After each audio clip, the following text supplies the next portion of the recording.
Assalamualaikum warahmatullahi wabarakatuh. Saya Nisa Rahayu Dahabia, kelas 11 IPA 2, nomor absen 23. Di sini saya ingin menjelaskan tentang sistem koloid. Definisi koloid. Sistem koloid adalah suatu bentuk campuran yang keadaannya antara larutan dan suspensi. Koloid merupakan sistem heterogen dan sistem dua fase. Zat yang didispersikan atau tersebar dalam sistem disebut fase terdispersi. Medium yang digunakan untuk mendispersikan zat disebut medium dispersi. Koloid secara makroskopis bersifat homogen, tetapi akan bersifat heterogen jika diamati dengan mikroskop ultra. Ukuran partikel koloid adalah sekitar 1 nanometer sampai 100 nanometer. Perbedaan koloid dengan larutan. Koloid bersifat homogen, sedangkan larutan bersifat antara homogen dan heterogen. Koloid ukuran partikel antara 1 nanometer sampai 100 nanometer, sedangkan larutan ukuran partikel kurang dari 1 nanometer. Koloid terdiri dari dua fase, larutan terdiri dari satu fase. Umumnya bersifat stabil, larutan bersifat stabil. Koloid agak keruh, larutan jernih. Koloid tidak dapat disaring, larutan tidak dapat disaring.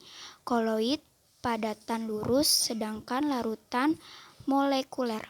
Jenis-jenis koloid berdasarkan fase terdispersi dan pendispersi. Yang pertama ada aerosol. Aerosol merupakan jenis koloid di mana fase terdispersinya berupa zat padat atau cair dan medium pendispersinya berupa gas. Jika fase terdispersinya padat, maka disebut aerosol padat. Jika fase terdispersinya cair, maka disebut aerosol cair. Contoh aerosol padat yaitu asap dan debu. Contoh aerosol cair yaitu kabut dan awan. Yang kedua ada sol. Sol merupakan jenis koloid di mana fase terdispersinya berupa zat padat, sedangkan medium pendispersinya berupa zat cair atau zat padat. Contohnya yaitu ada tinta, sol emas, dan sol belerang. Contoh sol padat yaitu paduan logam, intan hitam, kaca hitam. Yang ketiga ada emulasi.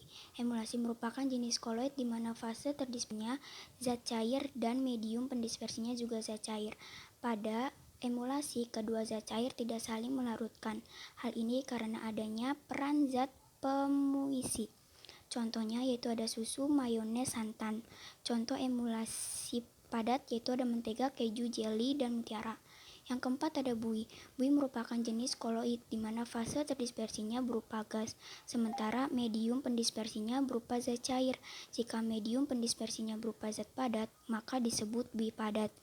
Contohnya yaitu bui sabun, krim kocok.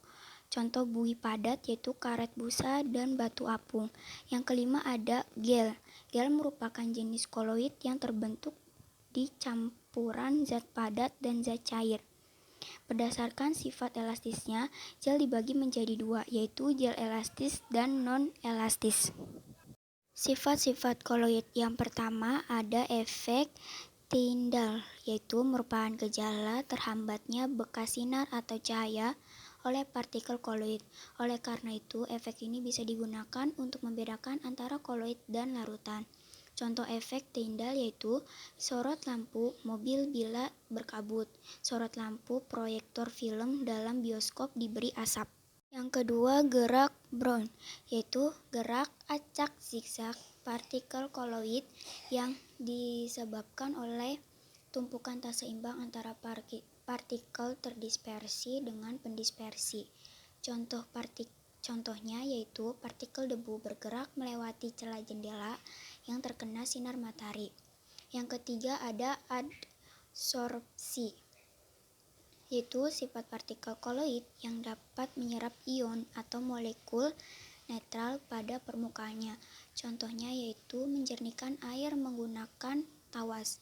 Tawas digunakan sebagai penjernih air karena memiliki kemampuan untuk menyerap polutan di dalam air. Yang keempat ada muatan koloid, yaitu terbentuk karena koloid dapat mengalami adsorpsi, elektroforesensi, dan koagulasi. Koloid dibedakan menjadi dua berdasarkan muatannya, yaitu koloid bermuatan positif dan koloid bermuatan negatif. Yang kelima ada koagulasi, yaitu merupakan peristiwa penggumpalan koloid terbentuk endapan. Terjadi koagulasi dipengaruhi oleh pemanasan, pendinginan, pengadukan, atau penambahan asam. Contohnya yaitu menambahkan sedikit senyawa asam ke dalam susu. Yang keenam ada dialisis, yaitu proses pemisahan koloid dan ion-ion pengotornya. Dialisis ini dilakukan dengan cara mengalirkan cairan melalui membran semipermeabel yang berfungsi sebagai penyaring. Yang ketujuh ada koloid pelindung, yaitu koloid yang mampu melindungi koloid lain agar tidak mengalami koagulasi. Yang kedelapan ada elektroferosis, yaitu sifat partikel koloid yang dapat bergerak dalam medan listrik. Koloid bermuatan negatif akan bergerak ke anode, sedangkan koloid yang bersifat positif akan bergerak ke arah katode. Dengan demikian, elektroforesis dapat digunakan untuk menentukan jenis muatan koloid. Yang kesembilan ada koloid liofil dan koloid liofob. Koloid liofil terjadi apabila terjadi gaya tarik-menarik yang cukup besar antara zat terdispersi dengan mediumnya. Koloid liofil merupakan koloid yang mampu mengadsorpsi cairan sehingga terbentuk selubung disebut koloid. Selanjutnya ada koloid liofob. Terjadi jika gaya tarik-menarik tersebut tidak ada atau sangat lemah. Koloid liofob merupakan koloid yang tidak mengadsorpsi cairan, sedangkan syarat cairan tersebut harus netral atau tidak bermuatan. Cara pembuatan koloid. Yang pertama, cara kondensasi. Merupakan cara untuk membentuk koloid melalui proses penggumpalan partikel larutan agar menjadi partikel koloid. Penggumpalan tersebut bisa dilakukan dengan metode pengendapan, hidrolisis, redoks, pergeseran, dan penggantian pelarut. Yang kedua, cara dispersi. Dilakukan dengan cara pemecahan partikel kasar menjadi koloid.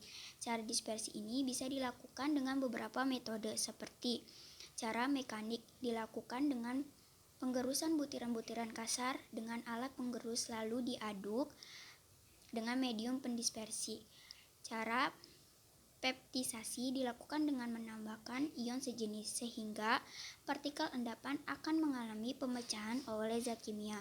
Yang ketiga, cara busur Bredig dilakukan dengan mencelupkan dua kawat logam yang dialiri arus listrik ke dalam air.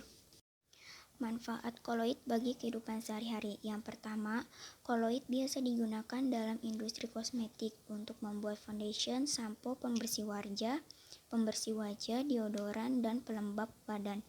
Yang kedua, dalam industri tekstil. Koloid biasa dimanfaatkan dalam bentuk sol, yaitu untuk membuat warna pakaian. Yang ketiga, dalam industri farmasi. Biasanya koloid digunakan dalam bentuk sol, yaitu untuk membuat obat-obatan.